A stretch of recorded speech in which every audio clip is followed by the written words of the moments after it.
In the aftermath of the Second World War, the world found itself divided into two vast spheres of influence. On one side stood the United States, championing democracy, capitalism, and an open vision of global trade. On the other side loomed the Soviet Union, ruled by a centralized communist system and guided by a mission to expand its ideology across continents. This rivalry was not fought directly on traditional battlefields but expressed itself through political pressure, espionage, nuclear threats, and above all, technological supremacy. From this tension emerged one of the most dramatic chapters in modern history, the race to conquer space. The Cold War was a conflict of symbols as much as of weapons. Each side wanted to prove not only that it could defend itself, but that its way of life represented the future of humanity. To Americans, consumer culture, freedom of speech, and elections became proof of superiority. To Soviets, central planning, rapid industrialization, and military might stood as evidence of strength. Yet as both powers stockpiled nuclear weapons capable of destroying the world many times over, a new arena opened above their heads: the vast and uncharted frontier of outer space. Whoever mastered the skies beyond Earth would not only claim prestige but also strategic dominance, for satellites could guide missiles, spy on adversaries, and extend influence in ways previously unimaginable. In October 1957, the Soviet Union struck the first blow. A small metallic sphere, polished and simple, rose into the heavens atop a powerful R-7 rocket. Its name was Sputnik. The object itself was barely larger than a beach ball, but its beeping signal echoed around the world like a thunderclap. For the first time, humanity had placed a man-made satellite into orbit. For the Soviets, it was a triumph of engineering and ideology, proof that socialism could produce marvels no capitalist nation had yet matched. For the Americans, it was a shockwave of fear and humiliation. Newspapers cried out about a red moon overhead, classrooms scrambled to improve science education, and politicians warned that if the Soviets could launch a satellite, they might also drop nuclear warheads from the sky. The psychological impact of Sputnik cannot be overstated. Overnight, the Soviet Union seemed not only an ideological rival but a civilization that might leap ahead in the mastery of the future. Crowds in Moscow cheered their scientists as heroes, while in Washington the mood was somber. President Dwight Eisenhower struggled to calm the public, insisting that the balance of nuclear power had not changed, but inside the Pentagon and the White House there was panic. America had always prided itself on being a nation of innovation, yet it now appeared second best. The launch of Sputnik ignited an arms and technology race that would consume resources, shape politics, and push science to limits no one had imagined. The Soviet Union pressed its advantage. In November 1957, only weeks after the first success, they launched Sputnik 2, this time carrying a living passenger, a small dog named Laika. Though Laika perished in orbit, the feat electrified audiences worldwide. A living creature had gone where no human dared, circling Earth in the cold silence of space. The message was clear. If the Soviets could send an animal, perhaps soon they could send a man. For the United States, still struggling to achieve its own stable satellite launches, the contrast was humiliating. American rockets exploded on launch pads in fiery displays, sometimes broadcast live on television, deepening the sense of national embarrassment. But humiliation has often been a spur to action. In 1958, the United States finally succeeded with Explorer 1, a slender satellite that carried scientific instruments into orbit. This triumph, though modest compared to the Soviet feats, proved that America would not yield the heavens without a fight. More importantly, the U.S. government established the National Aeronautics and Space Administration, known forever after as NASA. This new civilian agency gathered scientists, engineers, and visionaries under one roof, with a mission not merely to catch up but to surpass the Soviet Union. The race had officially begun. Behind the rockets and speeches, however, lay the deeper logic of the Cold War. Space was not simply about exploration. It was about propaganda, prestige, and power. To place a man in orbit was to prove the superiority of one's system of education, industry, and governance. To reach the moon was to claim the highest ground imaginable. The struggle became existential. Whichever side won the space race could claim that history itself was on their side. And so billions of dollars, rubles, and countless hours of labor were poured into the effort.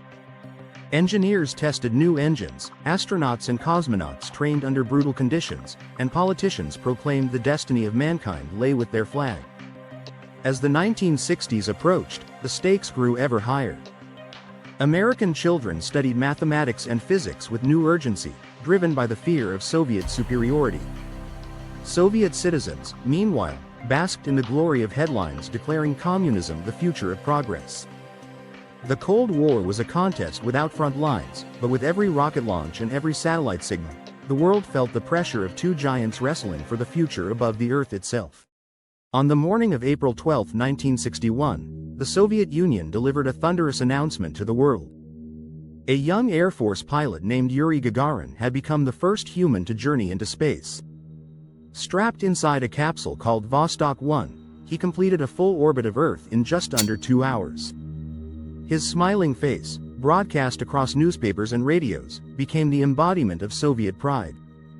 The message was undeniable. Communism had carried the first human being into the cosmos.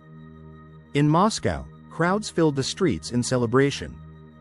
Across the Atlantic, shock and dismay once again gripped the United States. The flight of Gagarin was not just a technological milestone, it was a psychological earthquake. For centuries, humanity had dreamed of leaving Earth, and now a Soviet citizen had realized that dream before anyone else. Nikita Khrushchev, the leader of the Soviet Union, exploited the achievement for propaganda, boasting that socialism had opened the doors of the universe. In the West, commentators lamented that democracy had fallen behind in the greatest race of all. American prestige, already battered by Sputnik, now seemed to sink further into the shadow of the hammer and sickle. The U.S. needed a response both bold and inspiring. That answer came from a young president with a gift for eloquence and a vision for the future. John Fitzgerald Kennedy, only months into his presidency, understood that space was more than science. It was a theater in which the Cold War would be decided.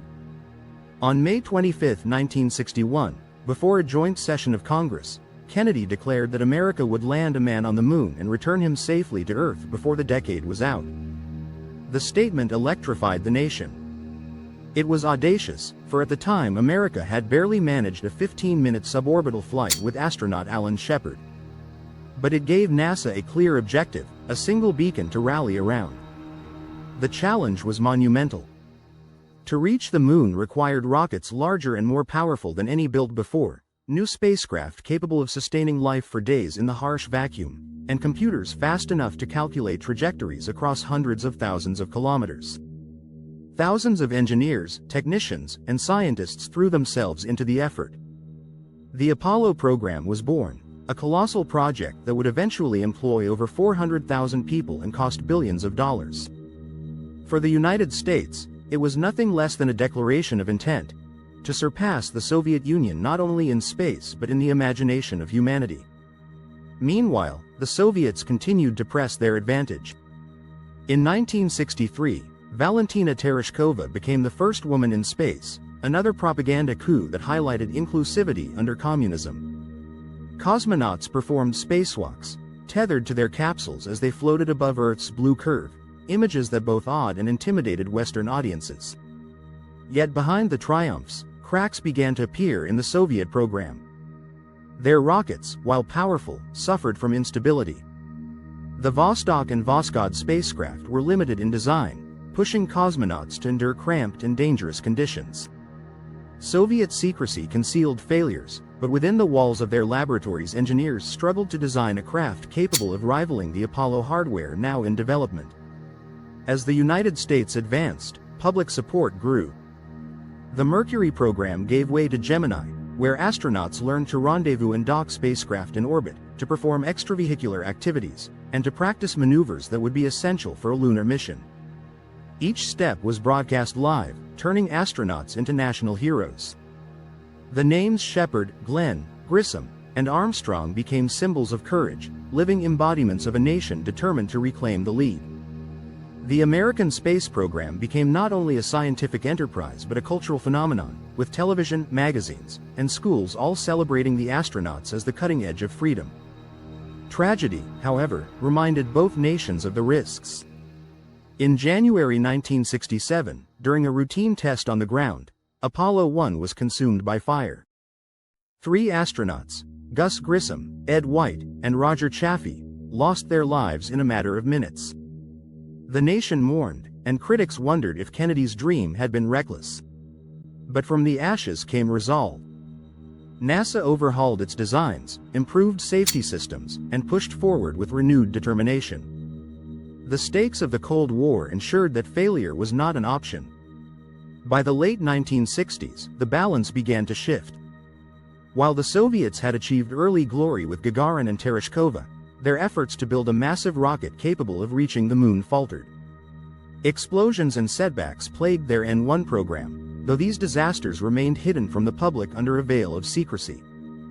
The Americans, by contrast, advanced step by step in public view, with every success restoring confidence. Gemini missions demonstrated precision in orbit, Apollo tests perfected hardware, and the mighty Saturn V rocket proved its power by hurling heavy payloads beyond Earth's grasp. The competition had become more than symbolic. Satellites provided reconnaissance images of missile bases, navigation for military operations, and early warning of nuclear launches. Space was the ultimate high ground, and to control it was to command both prestige and security. Each launch was a message not only to citizens but to generals and presidents, signaling that one system of government was destined to lead humanity into the future. The moon was not simply a barren rock.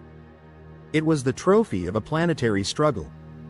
As 1969 approached, the question was no longer whether America would reach the moon but when. The Apollo program advanced with breathtaking speed, each mission testing new procedures. Apollo 7 orbited Earth. Apollo 8 circled the moon itself during Christmas of 1968, broadcasting images of the gray lunar surface and the fragile blue Earth rising in the distance. The pictures captivated the world, offering both a symbol of human achievement and a sobering reminder of our planet's isolation in the void. The Cold War rivalry had inadvertently produced one of the most unifying images in history: the Earth as a small, delicate home shared by all. On July 16, 1969, the eyes of the world turned to Cape Kennedy in Florida. Towering above the launch pad stood the Saturn V, a machine of breathtaking scale. Taller than the Statue of Liberty and weighing over 3,000 tons, it was the most powerful rocket ever built. Inside its command module sat 3 men: Neil Armstrong, Buzz Aldrin, and Michael Collins. Their mission, Apollo 11, was the culmination of years of labor, tragedy, and triumph. As millions watched on television, the countdown reached 0 and the Saturn V roared to life. Flames and thunder lifted the rocket skyward, carrying not just 3 astronauts but the hopes of an entire nation. The voyage took them across 250,000 miles of empty space. On July 19, they entered lunar orbit, their spacecraft circling the silent world that had inspired myths for millennia. The next day, Armstrong and Aldrin descended in the lunar module Eagle while Collins remained above in the command module Columbia. As the descent proceeded, alarms blared and fuel ran low. At the last moment, Armstrong seized manual control, guiding the fragile craft past boulders and craters until finally the Eagle settled on the dusty surface. His calm voice crackled through radios around the globe. "Houston, Tranquility Base here. The Eagle has landed." Cheers erupted in mission control, in living rooms, and in city streets. Humanity had arrived on the moon. Hours later, Neil Armstrong descended the ladder. As his boot pressed into the fine gray soil, he spoke the words that would echo through history. "That's one small step for man, one giant leap for mankind." Buzz Aldrin soon joined him, and together they planted the American flag, collected samples, and left behind instruments to study the lunar environment. Their movements, awkward in low gravity, were broadcast live to a global audience of hundreds of millions. For a brief moment, the divisions of the Cold War seemed to fade, replaced by a shared wonder at what humanity had achieved. The moon landing was the climax of the space race. For the United States, It was not only a victory over the Soviet Union but a demonstration of what democracy and determination could accomplish. The Soviet response was muted. Their attempts to develop a comparable lunar program had ended in failure, hidden from public view. Officially, they praised the achievement, but the symbolic loss was undeniable. For years, they had claimed leadership in space exploration, yet now the Americans had claimed the greatest prize. Apollo 11 returned safely to Earth on July 24, splashing down in the Pacific Ocean. The astronauts were hailed as heroes, parading through streets filled with cheering crowds. President Richard Nixon welcomed them as envoys of humanity. Around the world, leaders congratulated the United States, acknowledging that history had turned a corner. The moon was no longer unreachable. It had become a place where humans had walked, a testament to vision, science, and courage. But the story did not end with Apollo 11. In the years that followed, further missions refined knowledge and expanded exploration. Apollo 12 confirmed techniques of precision landing, Apollo 14 tested new equipment, and Apollo 15 introduced the lunar rover. Each mission added to the legacy, revealing the moon's geology and offering insights into the formation of the solar system. Yet by the mid-1970s, enthusiasm waned. Costs mounted, public interest declined, and political priorities shifted. Apollo 17 in 1972 marked the final human mission to the moon in the 20th century. What had begun as an urgent competition gradually transformed into a legacy of science rather than rivalry. For the Soviet Union, the loss of the moon race was a heavy blow, but they found success elsewhere. They focused on long-duration spaceflight, developing the Soyuz spacecraft and pioneering orbital stations like Salyut. While Americans planted flags on the lunar surface, Soviet cosmonauts demonstrated the ability to live and work in space for months at a time. In the long run, these achievements would prove vital, laying the groundwork for international collaboration decades later. The legacy of the space race extended beyond rockets and astronauts. The push for innovation drove advances in computing, materials science, telecommunications, and medicine. Satellites launched during this era became the backbone of weather forecasting, navigation, and global communication. The miniaturization of electronics, spurred by the demands of spacecraft, fueled the rise of modern computing. The technologies developed to win a political contest reshaped everyday life for billions of people. Culturally, the moon landing left a mark that transcended politics. It inspired art, literature, and music. Children grew up imagining themselves as astronauts, while philosophers reflected on the image of Earth rising above the lunar horizon, a fragile sphere without borders. That perspective seeded the environmental movement, reminding humanity that the planet we call home is both unique and vulnerable. The Cold War rivalry had produced an achievement that, paradoxically, united people in a shared vision of planetary stewardship. The space race also changed diplomacy. In 1975, the Apollo-Soyuz mission brought together American astronauts and Soviet cosmonauts in orbit.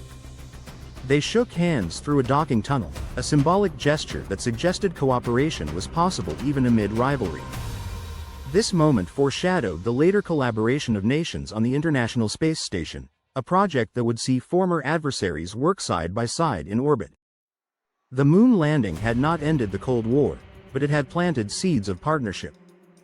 By the time the Berlin Wall fell in 1989, the space race had long since cooled. The Cold War itself ended 2 years later with the collapse of the Soviet Union. Yet the legacy of those decades remained visible in the satellites overhead, in the technology woven into daily life, and in the enduring memory of that July night when humans first walked on another world. The competition for supremacy had produced moments of fear and tension, but also triumphs of imagination and ingenuity. Humanity had looked up at the stars for millennia, and in the span of just a few years of rivalry, had crossed the gulf to touch them. The story of Apollo 11 and its aftermath was not just a chapter in American history or Soviet history. It was a chapter in human history. It proved that the boundaries of possibility could be pushed when ambition met determination. The Cold War framed the struggle as a duel of ideologies, but the result was something greater, a demonstration that humanity's future need not be confined to Earth. The space race, born of conflict, became one of the most profound expressions of what civilization can achieve. While the moon landing stood as the pinnacle of the space race, the rivalry between the superpowers never truly ended with the planting of a flag. Beyond the spectacle of astronauts and cosmonauts, a quieter but equally significant struggle unfolded in the shadows: the use of space for military power. Satellites, once symbols of scientific achievement, became instruments of surveillance and strategy. The Cold War extended into orbit, where invisible eyes watched every missile silo, troop movement, and nuclear test. The first reconnaissance satellites launched in the early 1960s transformed the nature of intelligence. Where once nations relied on risky spy planes or human agents, now cameras in orbit captured images with astonishing clarity. The United States developed the Corona program, returning film capsules from space to provide detailed photographs of Soviet territory. The Soviets, in turn, launched their own systems, determined not to be outwatched. This invisible contest reduced the chance of surprise attacks, but it also deepened the arms race, for every piece of knowledge about the enemy fed into new strategies and new weapons. Communication satellites carried signals across oceans, linking military commands with unprecedented speed. Navigation satellites guided ships, aircraft, and eventually missiles. Weather satellites gave armies and navies the ability to plan campaigns with greater accuracy.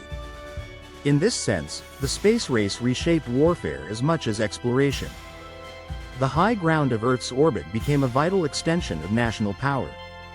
Every launch, every orbit, every technological advance was a reminder that space was not just about human curiosity but about control. And yet, even in this militarized environment, moments of wonder persisted. Astronauts and cosmonauts spoke of a phenomenon they called the overview effect, the experience of seeing Earth from orbit. They described a planet without borders, a fragile blue sphere floating in the darkness. Many who returned from space carried a renewed sense of unity and responsibility.